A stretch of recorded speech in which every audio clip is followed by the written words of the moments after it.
여러분 자신을 성공했다고 생각하십니까? 실패했다고 생각하십니까? 누구나 성공하는 삶을 살고 싶어 합니다.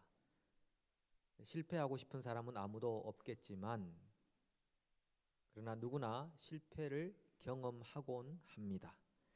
시험에 실패하고, 진학에 실패하고, 사업에 실패하고, 승진에 실패하고, 연애에 실패하고, 결혼에 실패하고, 경쟁에 실패하고, 실패하는 일들이 한두 가지가 아니라 생각합니다.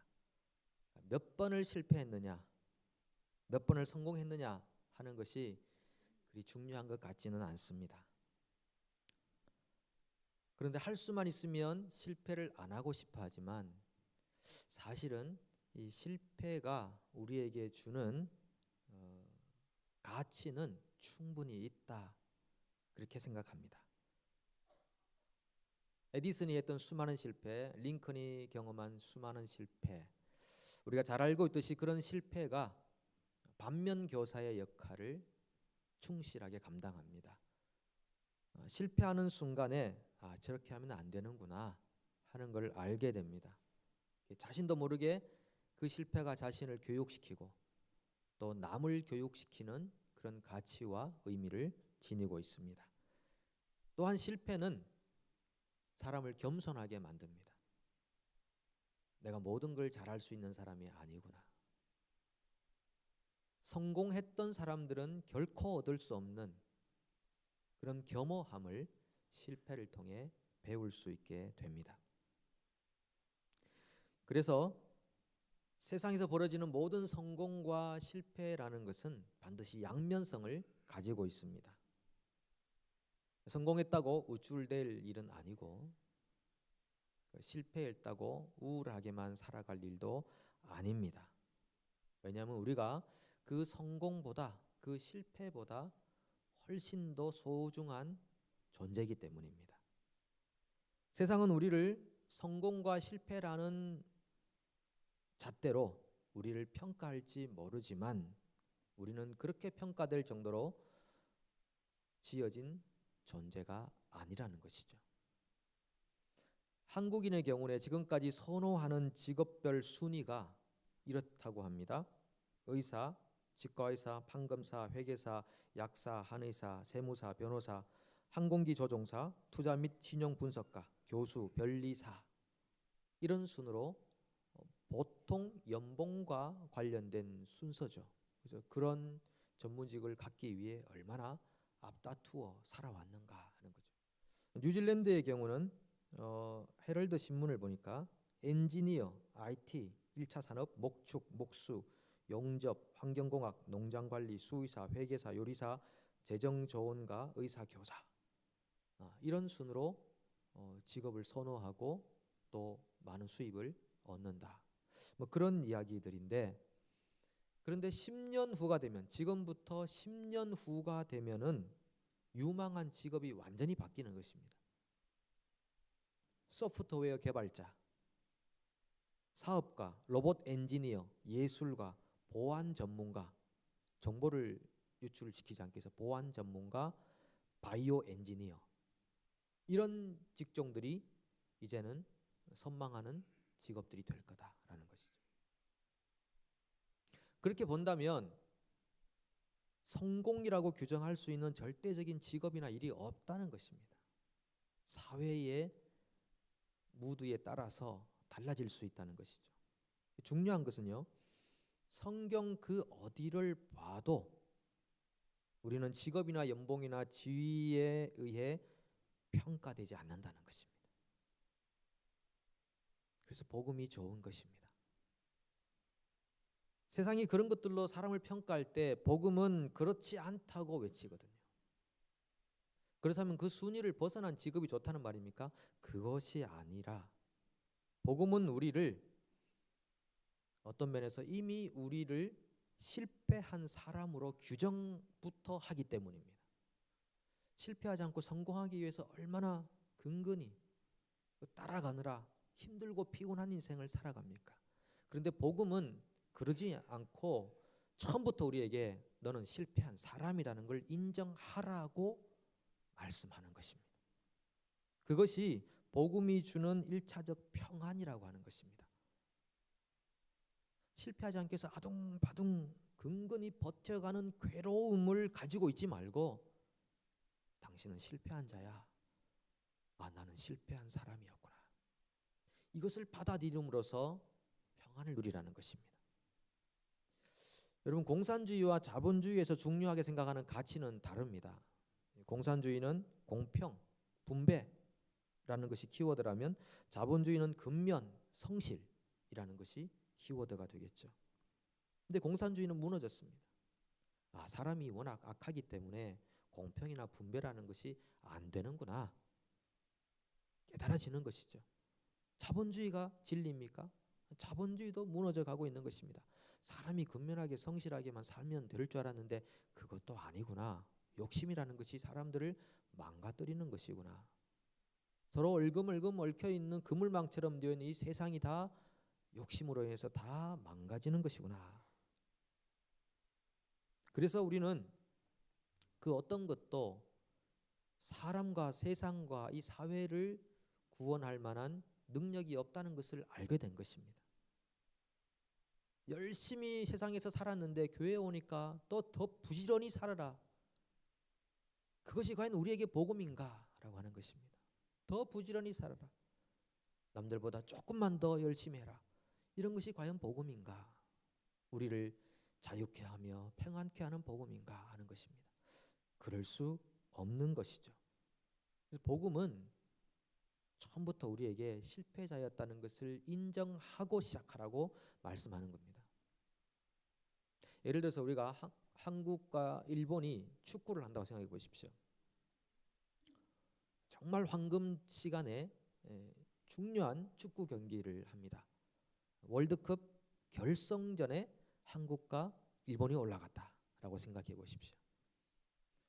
향후 100년 안에 그런 일은 없을 거라고 예언은 합니다만, 그랬을 경우에 그 시청률이 얼마나 높겠습니까? 전 일본과 전 한국이 다, 해외에서 사는 800만 모든 한국 사람들이 다 그 TV를 어떻게 해서라도 보지 않겠습니까? 근데 함께 시청을 하는데 전반전에 1대0으로 한국이 졌습니다. 후반전을 한번 기대해 보자. 3, 4, 5 다 집들에 모여가지고, 혼자 보면 재미없으니까 모여가지고 열심히 응원하면서 슛 할 때마다 엉덩이가 들썩들썩하면서 마치 자신이 그 홈그라운드에 그 열심히 뛰는 것처럼. 후반전 40분이 되었는데도 1대0 그대로 유지되고 있습니다. 여러분, 그 시간에 어디 뭐 팝콘을 구우러 가시거나 오징어를 사러 가시겠습니까? 떠날 수가 없습니다. 끝까지 이 경기의 승리를 위해 얼마나 노력하겠습니까? 손에 땀을 쥐면서. 복음은 우리에게 그런 삶에서 벗어나라고 하는 것입니다. 어떤 거냐 하면, 전반전에 3대0으로 져버렸습니다. 후반전 40분 되었는데 3대0 그대로 있습니다. 자, 그때 여러분 끝까지 한 5분, 10분 우리 해서 한번 이겨보자 그러시겠습니까? 아닙니다. 벌써 TV를 끄신 분이 30% 정도는 되실 것이고, 마음이 굉장히 어떤 면에서는 차분해지기 시작합니다. 기분은 되게 나쁠 것입니다. 그러나 마음은 포기 상태로 들어가는 것입니다.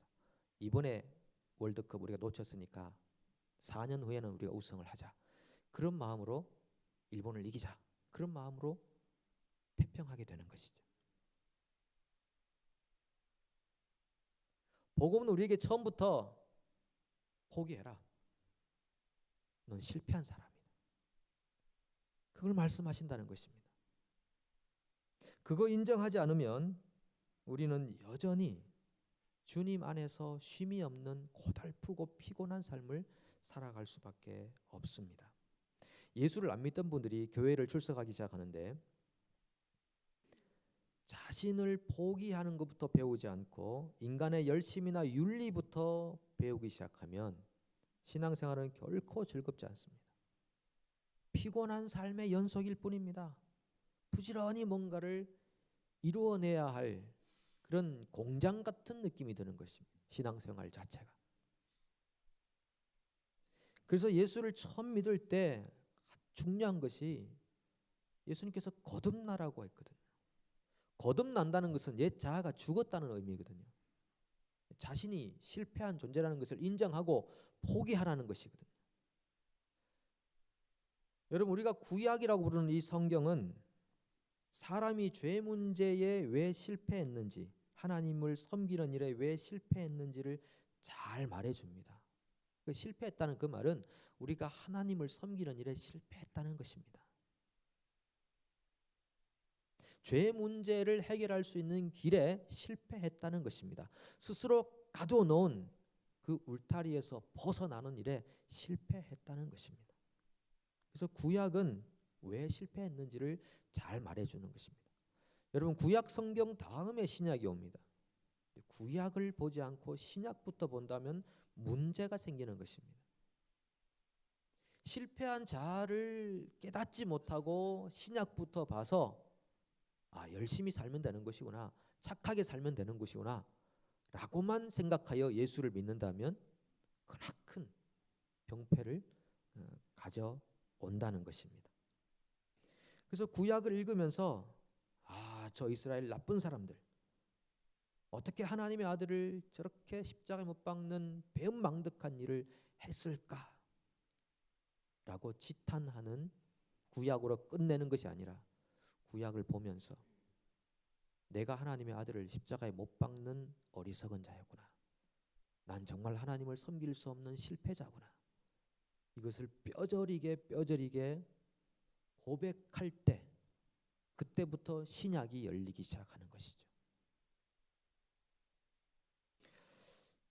우리가 읽은 사무엘상 12장은요 한 장 전체가 사무엘의 설교입니다.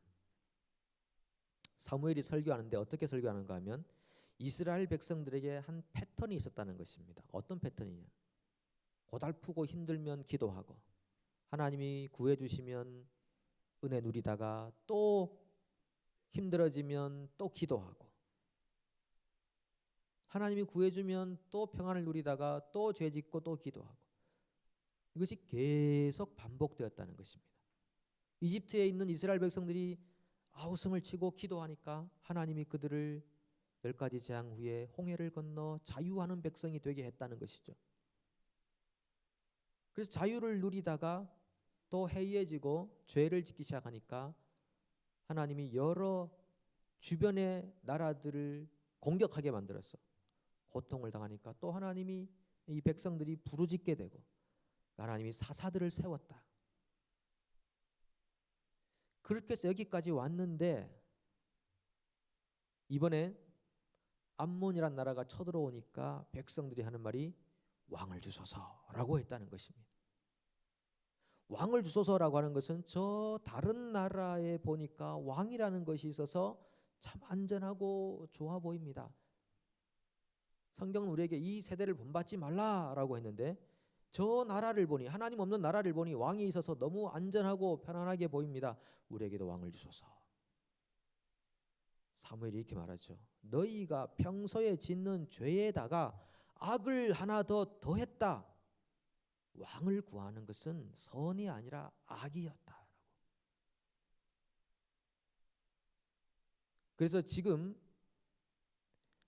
밀을 추수할 때인데 이때 우레와 비가 내릴 거다. 여러분, 그 추수기에 우레가 내리고 비가 내리면 농사는 다 망하는 것이거든요.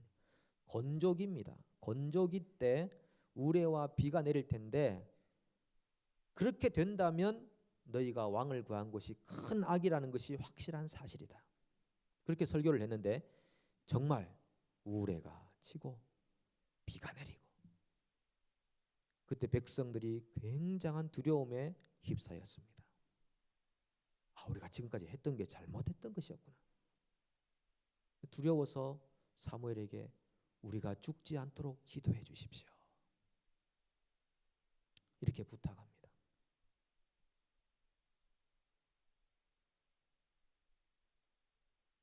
사무엘이 백성들에게 이렇게 말하죠. 하나님이 너희를 귀하게 여기고 너희는 귀한 백성들이니까 하나님 너희를 그렇게 쉽게 버리지는 않을 거다. 그러니까 나는 너희를 위해 기도하는 죄를 기도하기를 쉬는 죄를 범하지 않을 테니 너희들도 끝까지 하나님을 진실한 마음으로 섬겨야 한다. 만약 그렇지 않으면 너희와 너희 왕이 다 멸망할 거다. 그렇게 백성들에게 일침을 가하게 됩니다. 하나님은 백성들이 계속 악을 행할 때 멸망을 주시겠다라고 하셨고 결국 이스라엘은 멸망했습니다. 우리가 이스라엘을 실패의 거울로 보고 있는 것입니다. 여러분, 정말 우리가 보고만 해서 볼 때 성공이 무엇이며 실패가 무엇이겠습니까? 직업, 재물, 지위 그런 것이 아니고, 그런 건 여러분들이 우리 각자가 세상 속에서 열심히 살아가는 것입니다. 악을 버리는 것이 성공입니다. 악을 행하는 것이 실패입니다. 근데 사무엘은 무엇을 악으로 규정합니까? 왕을 구하는 것이 악이라고 규정하고 있다는 것입니다. 왕을 구한다는 것은 한마디로 말하면 여러 말로 표현할 수 있겠지만 여전히 자신의 힘으로 살겠다는 것입니다. 내가 의지할 수 있는 대상을 정하겠다는 것입니다. 물질일 수 있겠죠. 어떤 인맥일 수 있겠죠. 경력일 수 있겠죠. 그 어떤 것도 내 힘으로 한번 살아보겠다고 하는 그 마음 자체가 왕을 구하는 것이고 하나님은 그것을 악으로 규정한다고 하는 것입니다. 여러분, 보통 우리는 복음을 이렇게 설명하죠. 실패한 우리를 우리 주 예수님의 피로 하나님이 다시 살려내셨다. 이게 복음의 시작이고 복음의 끝입니다. 실패한 우리를 하나님께서 예수님의 피로 하나님의 힘으로, 나의 힘이 아니라 하나님의 힘으로 우리를 살려내셨다라고 하는 것입니다. 이 대목에서 제가 두 번이나 강조한 대목이 있습니다. 하나님의 힘으로 우리를 살려내셨다. 저는 이 내용이 우리 신앙 전반적인 모든 내용에 항상 주가 되어야 된다고 생각합니다. 저는 하나님께 목회자로 부름을 받아서 목회를 하고 있습니다. 근데 가끔 성경 공부를 하거나 대화를 하다 보면 복음은 이런 것입니다 라고 설명을 많이 해주고 싶은 그런 생각이 들 때가 있습니다. 복음은 그런 게 아닌데요. 복음은 이런 것인데요. 그러나 가끔 느끼는 것은 인간의 말로서 복음을 완벽하게 설명한다는 것이 이렇게 더 어렵구나. 그리고 인간의 지혜로서 복음을 이해한다는 것도 이렇게 어렵구나 하는 생각을 가지게 됩니다. 여러분, 제가 강단에 서서 여러분들에게 말씀을 전하지만은 제가 전하는 말씀을 여러분들이 다 이해할 수도 없을 것 같고, 저도 복음을 완전하게 다 이해했다고 표현할 수도 없을 것 같고, 그런 마음이라면 제가 이 강단을 내려갈 수가 없는 것입니다. 보통 제가 한 30분 전으로 설교합니다. 근데 제대로 하려면은 1시간 이상씩 여러분 나가기 전에 아멘 할 때까지 이해했다고 끄떡끄떡일 때까지 계속 해야 되는 것이죠. 그렇게 해야 안심을 하고 이번 한 주간도 복음 안에서 살겠구나 이렇게 내려갈 수 있는데, 제가 30분 만에 30분도 안 돼서 내려갈 수 있는 자신이 생겼습니다. 왜 그렇습니까? 우리가 복음을 이해하는 것도, 우리가 복음 안에 사는 것도, 우리가 실패한 사람이었으나 하나님께서 우리를 자신의 힘으로 살려내신 그 놀라운 구속의 은혜와 십자가의 신비를 인간의 말로서만이 아니라 성령의 능력으로 깨닫게 하시고 알게 하시고 살게 하시는 하나님의 힘을 의지하기 때문입니다.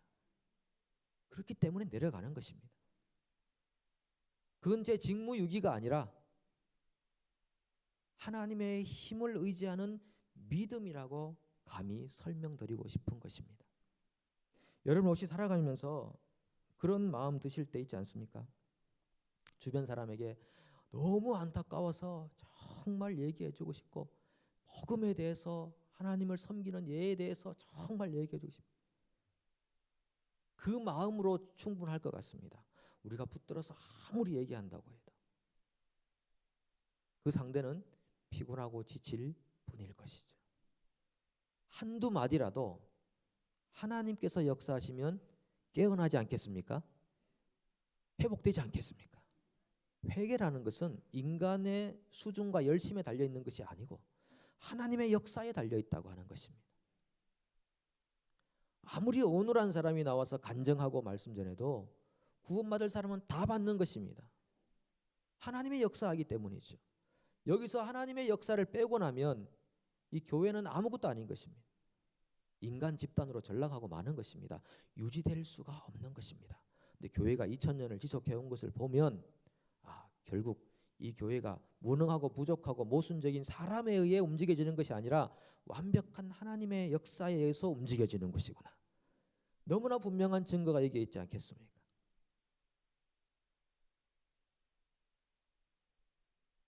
저는 그래서 이 말을 참 좋아합니다. 우리 옛날에 속담 중에 나는 바람풍해도 너는 바람풍해라 그런 말이 있잖아요. 원래 이 선생님이 훈장님이 혀가 짧아서 바람풍을 못하지 않습니까? 바람풍해도 너는 바람풍해라. 그러면 배우는 학생들이 뭘 하라는 건지 모른다는 거죠. 나는 바람풍해도 너는 바람풍해라. 그런데 여러분 저는 설교를 그거라고 생각합니다.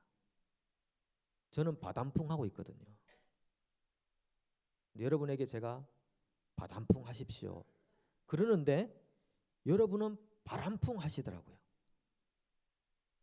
어떻게 그런 일이 가능한 것입니까? 혀가 짧은 저의 능력이 절대 아니고 강사들의 능력이 아니고 사역자들의 능력이 아니고 그 속에 공백을 메우고 모순을 메꿔주는 하나님의 역사, 하나님의 힘, 오직 영어로만 가능하느니라 했던 스가랴 선지자의 고백이 있기 때문인 것이죠. 우리는 여전히 악을 행합니다. 자신의 힘으로 뭔가를 해보려고 애를 쓰고 아둥바둥 살아갑니다. 그러나 그것이 복음이 아니라는 것을 인정해야 되는 것입니다. 하나님의 역사가 오늘 우리를 이곳에 있게 하신 것입니다.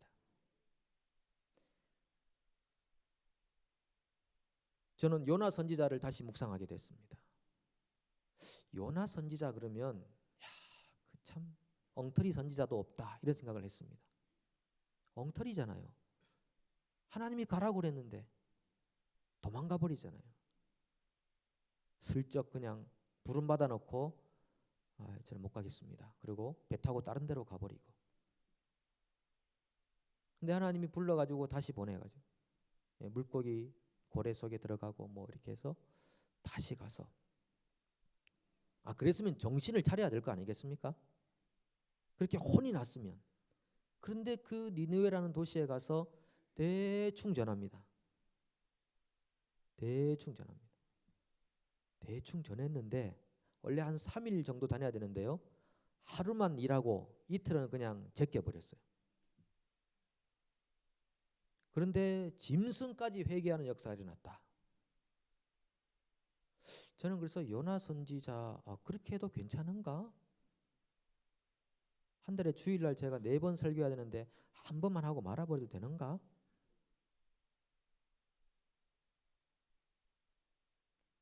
근데 저는 이 요나 선지서를 새롭게 다시 보게 됐습니다.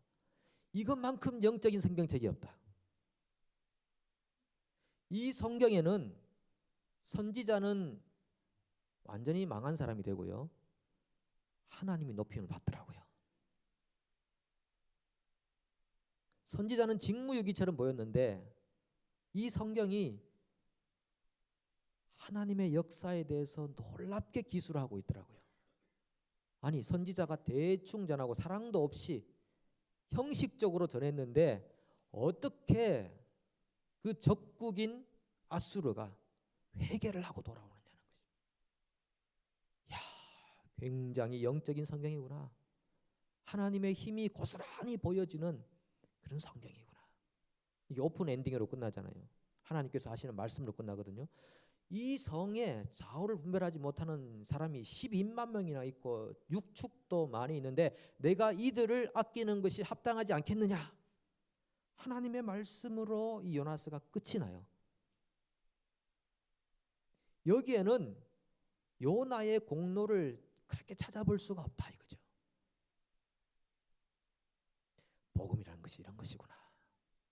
우리 보통 여러분 우리가 운동할 때 구기 종목 같은 거 할 때 힘을 빼는 것이 중요하다고 그러잖아요.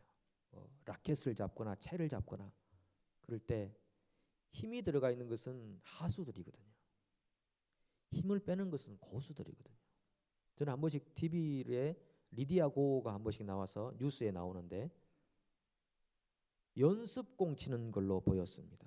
저렇게 쳐서 어떻게 공이 날아가려나 하는데 실제 경기에서 게임을 하는데 연습하는 것처럼 치는 겁니다.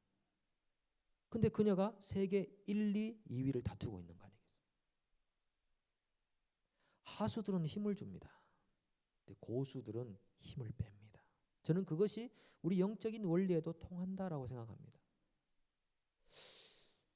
저와 여러분들이 많은 경우에 하수처럼 살아온 삶이 아닌가 돌아봅니다. 고수들은 하나님의 역사와 능력을 믿고 평안을 얻습니다. 안식을 하게 됩니다. 자기의 힘을 붙들고 있지 않습니다. 하나님의 힘으로 되는 역사를 믿게 됩니다. 그 믿음을 가지는 것이 복음의 시작이요 복음의 끝이라고 하는 것입니다. 하나님이 여전히 이걸 일하고 계시구나. 그것 때문에 우리는 안식할 수 있는 것입니다. 여러분 사무엘이 백성들에게 요구했던 것은 딱 한 가지였습니다. 진실한 마음으로 하나님을 섬기라. 진실한 마음으로 하나님을 섬기라. 여러분 어렵고 힘들 때 가장 먼저 찾는 대상이 무엇입니까? 그것이 우리의 왕입니다. 우리가 가장 먼저 찾는 그 대상이 우리의 왕입니다. 우리가 가장 기쁠 때 그 기쁨의 감정을 누구에게 표현합니까? 그 가장 먼저 찾는 대상이 우리의 왕입니다.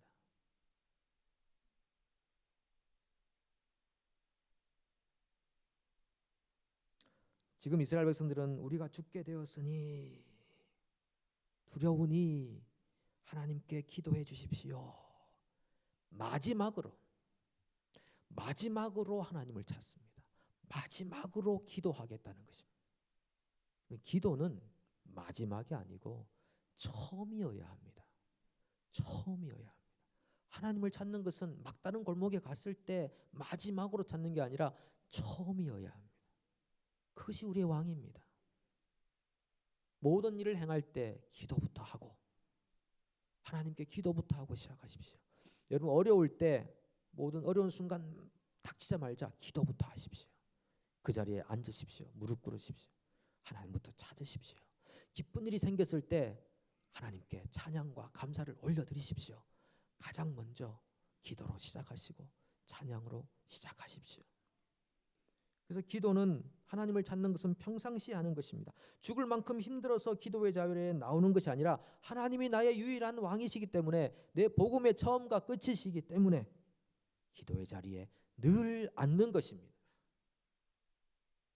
그렇게 해서 저와 여러분들의 왕이 우리 하나님이 되시기를 축복합니다.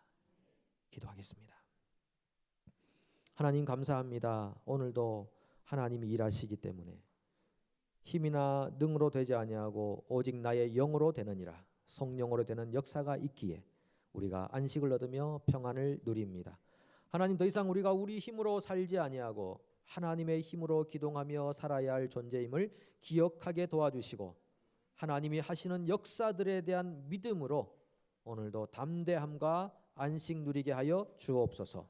예수님의 이름으로 간절히 기도합니다. 아멘.